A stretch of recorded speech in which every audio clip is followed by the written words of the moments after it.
How do you drive faster without crashing every single corner? You know that moment when you're going for a push lap and when you try to go faster, it feels like the car is driving you? My name is Jimmy. I've helped over 100,000 people to improve their sim racing, and the 6 habits that I'm going to share with you in this video, it's going to help you become a faster racer. I wish I learned these lessons much sooner, and I'm going to break them down into 2 groups: physical habits and mental habits. Let's focus on physical habits. Do you want to be able to brake later? Do you want to be able to carry more speed into a corner?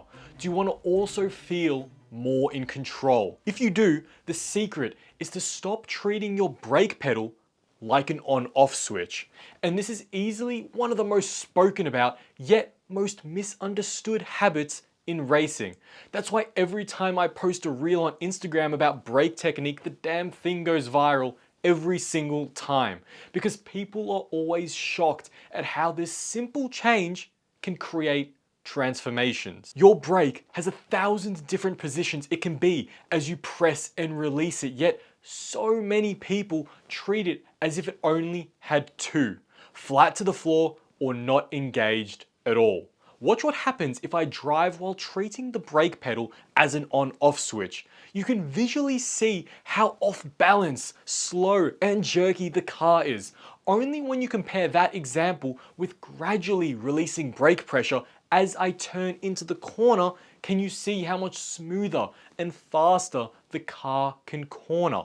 Because you're keeping weight on the front tires, which makes the car want to turn into the corner instead of fighting it. And here's the beautiful irony: people who are on the brakes for a longer period of time, because they're gradually decreasing the pressure, are able to corner faster than those who don't.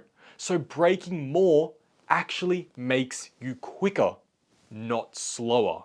Now, if you pair physical habit 1 with this next delivery habit 2, you've got a powerful combo.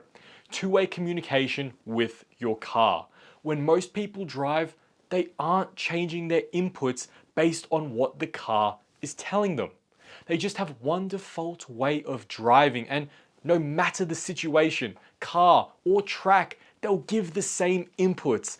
This is one of the biggest problems I see amongst racers that I coach, and I know this issue so intimately because it's exactly how I used to drive. I thought that if I watched a lap guide and copied exactly what the driver inputs were, I'd be able to drive faster and win more races. And I didn't realize that training this way when you have no fundamentals completely stops you from being able to drive well. When you just copy how someone else drives, you miss all the nuance, and more importantly, the reason why they gave the inputs that they did. No 2 laps will ever be identical. There'll always be new factors, changing conditions, or opponents forcing you to adapt on the fly. And when you have this training style focused only on copying what the fastest guys do, instead of listening to what the car wants, you set yourself up for failure. It's like memorizing phrases when you're trying to learn a new language without learning the basic grammar and sentence structure. You might sound okay once, if you get lucky, in the perfect scenario, but the moment the conversation changes, you're lost. Two-way communication is different.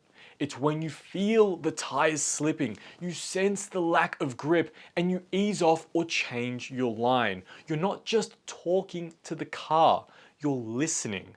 Now, you tell me, do you understand the difference? And this applies to everything in driving. Remember habit 1, where I said not to treat the brake pedal like an on-off switch. With two-way communication, it's the same idea. You adjust the speed of your brake release to add or reduce rotation depending on the scenario, instead of relying on one fixed release pattern. Now, as we move on to delivery habit 3, most people turn their steering wheel at the exact same speed no matter what type of corner they're taking. And that's because they haven't learned that different corners require different steering techniques. And again, here I want to remind you that these are all skills that you can learn. You're not stuck with your driving skills. These are just habits, and you can change habits. I'm willing to guess that most of you have never even thought about how fast you turn into a corner. And I can say this with confidence because I didn't even know it was a variable I should be considering when I first started sim racing. So when you learn what speed to turn your wheel, it helps keep the car stable and maximize rotation and speed through a corner. And there's only two basic rules you need to remember to become a master of this. If the corner requires you to brake, then you should steer slowly because braking shifts the weight to the front tires, meaning that smooth inputs are needed to keep the car balanced. If it's a high-speed corner where no braking is needed, the car's weight is evenly distributed across all four tires, so you can turn in faster because the tires, they're not already overloaded with braking forces. Now, I want you to contrast these two clips based on what I just said, and you can tell me which one looks faster. How much better was it when I used the right steering tempo for the right corner? All of my other inputs were identical. The car just cornered 10 times better because of the speed at which I steered. Great driving isn't just about the inputs that you give. It's about analyzing the scenario and listening to what the car wants. Together, these three physical habits transform your driving from slow and unsafe to quick and in control. Now let's get into group 2, mental habits, and don't be mistaken thinking these aren't as important as the physical ones. Some might even argue that they make a bigger impact. Now, the first mental habit might sound strange at first, but it's the foundation of all good racecraft.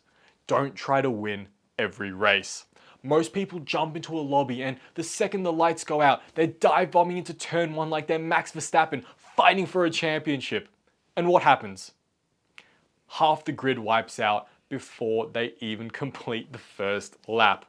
I used to do this all the time. I thought the only way to get better was to go all in every single lap. But what actually happened was I'd either crash, get frustrated, or quit early. And you can't improve when you're spending more time in the pits than you are on the track. Here's the thing, when you focus on just finishing the race clean, you actually gain something far more valuable than a lucky win. You gain experience. The longer you stay on track, the more situations you face, overtakes, defending, tire wear, mistakes, pressure, and every one of those reps makes you faster in the long run. It's like playing chess. If you keep getting checkmated in 3 moves, you'll never learn strategy. But if you focus on staying alive longer, suddenly you get to practice the middle game, the end game, the starting, all the scenarios that actually build skill. And here's the beautiful irony. The people who stop trying to win every race and instead focus on surviving actually end up winning more races in the long term. Because while everyone else is busy crashing out, you're quietly stacking experience, staying consistent, and bringing the car home. Now, if you pair this mental habit with the next one I'm about to share, your focus in every single corner will get sharper and you'll feel more in control than ever. Now let's move on to mental habit number 2, and let me ask you a few quick questions to kick things off. Do you ever find yourself thinking about your lap time in the middle of a race? Do you ever lose focus because you're already worrying about the next corner while you're still in the middle of the current one? And do you ever notice that the moment you make one mistake, you immediately make another one right after? Well, if you've ever done any of those things, you need to understand mental habit number 2. Finish one corner at a time. Here's the truth. When you don't finish a corner before moving your mind to the next, you scatter your focus. Your braking suffers, your line gets sloppy, and your exits are inconsistent. It's like you're trying to type out 3 different sentences at the same time. None of them come out right. But here's the thing. This habit is harder than it sounds. Because when adrenaline's pumping, your brain wants to race ahead, and if you're chasing delta times on your screen, the temptation to think about the lap as a whole is huge. So here's my go-to drill to fix this.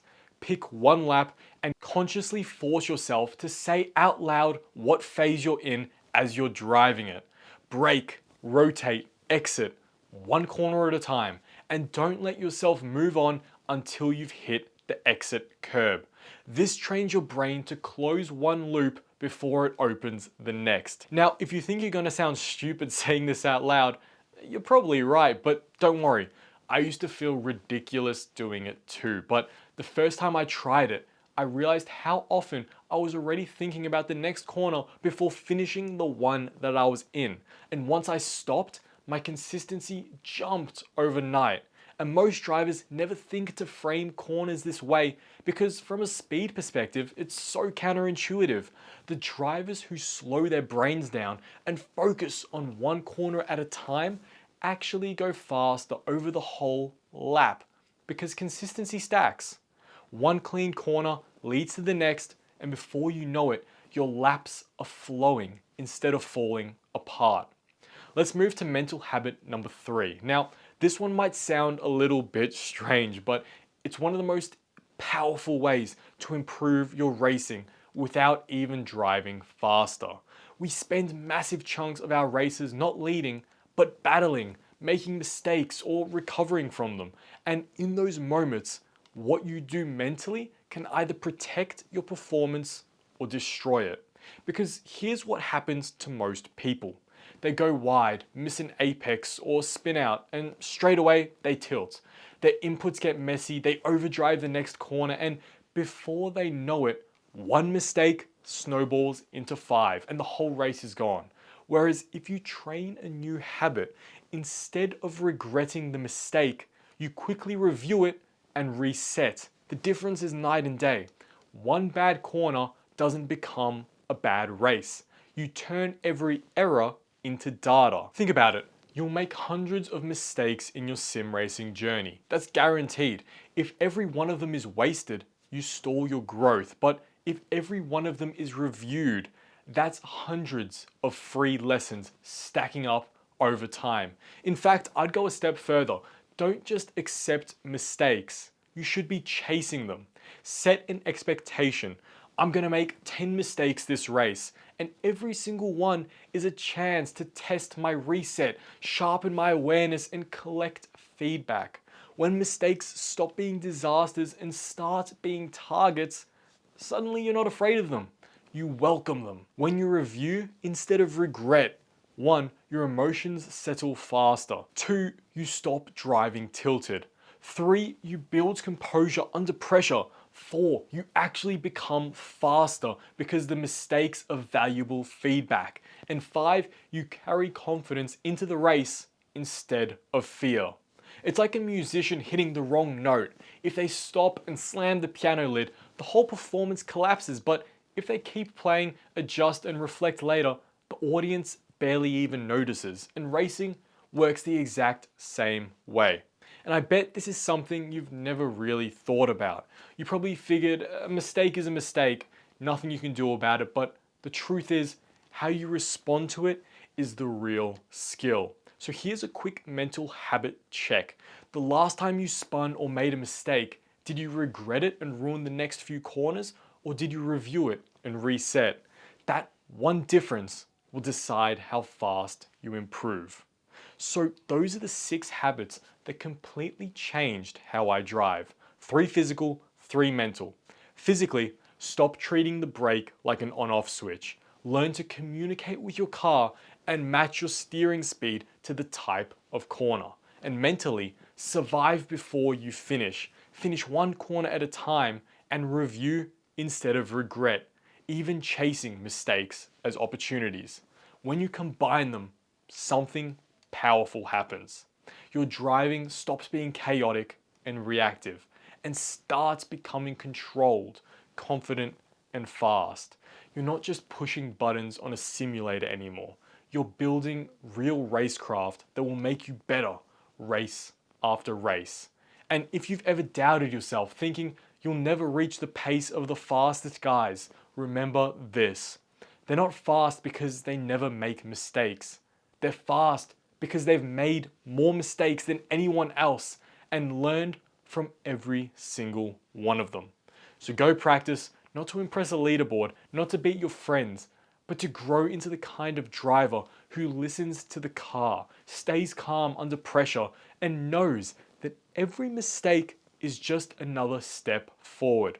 Do that, and speed will take care of itself. And if you want to go even deeper into these concepts, I break them all down inside my book. It's packed with drills, explanations, and diagrams that'll help you apply these habits step by step. So if you're serious about becoming faster, more consistent sim racer, check out the link in the description and grab your copy.